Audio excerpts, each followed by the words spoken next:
শাওয়াল মাস যাচ্ছে, রমাদান আমরা শেষ করলাম। শাওয়াল মাসে আল্লাহ রাসূল সাল্লাল্লাহু আলাইহি ওয়াসাল্লাম 6টি রোজা রাখতেন। এখনো শাওয়াল মাসের আরো অনেকগুলো দিন আমাদের হাতে বাকি।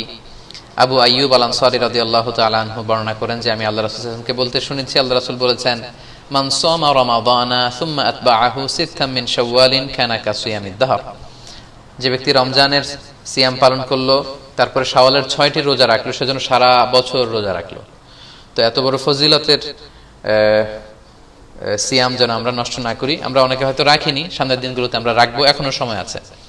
এই শাওয়ালের রোজা আপনি একসাথে 6টা রাখতে পারেন, কিংবা ভেঙে ভেঙে আপনার সুবিধা মতো রাখতে পারেন। অনেক বোনদের রমাদানের কিছু রোজা ভাঙ্গা থাকে, ফলে ওনারা কি করবেন, আগে রমাদানের রোজা রাখবেন নাকি শাওয়ালের?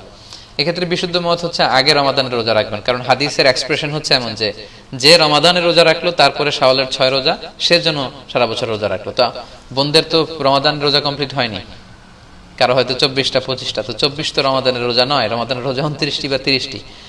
যদিও আম্মা জান আয়েশা রাদিয়াল্লাহু তাআলা আনহার বর্ণনা পাওয়া যায় যে রমাদানের রোজা পূর্ণ করতে করতে শাবান পর্যন্ত চলে যেতাম, কিন্তু বিশুদ্ধ মত হচ্ছে এবং সুন্নাহ সম্মত হচ্ছে, আপনি বোনেরা আপনারা আগে আপনাদের রমাদানের যে রোজাগুলো ভাঙ্গা হয়েছিল সেগুলো আপনারা আগে রেখে নেবেন, তারপর শাওয়ালের 6 রোজা রাখবেন।